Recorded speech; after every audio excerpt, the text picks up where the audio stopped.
একটা সময় মাছের আঁশকে বলা হতো দুর্গন্ধযুক্ত আবর্জনা। তাচ্ছিল্যের চোখে দেখা সেই মাছের আঁশ বিক্রি করে এখন ভাগ্য বদলাতে শুরু করেছে হাজারো জেলে পরিবারের। আগে ফেলাই দিয়েছিলাম, এখন বিক্রি হয়। মাছ বাজার থেকে বড় মাছের আঁশ সংগ্রহ করার পর রোদে শুকালেই তার দাম ওঠে মাছের চেয়েও বেশি। বর্তমান সময়ের দামি প্রসাধনী ও ওষুধ শিল্পে কাঁচামাল হিসেবে ব্যবহৃত হচ্ছে মাছের আঁশ। এগুলো নাকি বাইরের দেশে যায়, অনেক কিছু জিনিস তৈরি হয়, ঔষধের খাওয়া বোতল, লিপস্টিক, বিভিন্ন জিনিস বানানো হয়।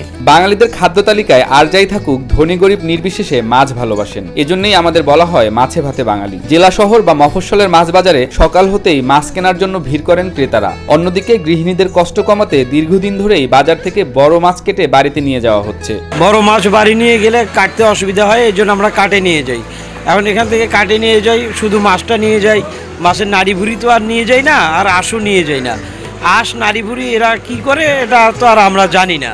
আবর্জনা খেতাব পাওয়া সেই মাছের আঁশ পরম যত্নে বাড়িতে নিয়ে যান মাছ ব্যবসায়ীরা। আঁশ ভালো করে ধুয়ে রোদে শুকান জেলেপল্লীর নারীরা। তারা জানান অনেক ক্ষেত্রে মাছ বিক্রিতে যা লাভ হয় তার চেয়েও বেশি লাভ হয় মাছের আঁশ বিক্রি করে। মাছের আঁশ আমার স্বামী বাজার থেকে নিয়ে আসে, আমি বাসায় ওটা ডালার মধ্যে ধুয়ে ঢালে আমি ধুয়ে নিই। ধোয়ার পরে আমরা তখন কী করি, পাটি বড় পাটি থাকে, পাটিতে আমরা নাড়ি দিই, মাঠে নিয়ে যা রোদের মধ্যে নাড়ি দিই, নাড়ি আমরা শুকানো হয়, শুকানোর পর আমি বস্তায় ভরে থাকি। শুকনো মাছের আঁশ বস্তায় রেখে খবর দেওয়া হয় দেশের বিভিন্ন জেলায় ছড়িয়ে ছিটিয়ে থাকা পাইকারদের। দাম দর ঠিক হলে পাইকাররা নিজেরা এসে রপ্তানির উদ্দেশ্যে সংগ্রহ করে নিয়ে যান মূল্যবান মাছের আঁশ। ভালো করে শুকানোর পর আমরা বস্তায় রাখে আমাদের সাথে রংপুর বলেন, খুলনা বলেন, এদিকে বরিশাল বলেন, দিনাজপুর বলেন, ওনার পার্টি আমাকে ফোন করে, ফোনে কন্ট্যাক্ট হয়, তারপর ওনারা আসে আমাদের কাছে নিয়ে যায়।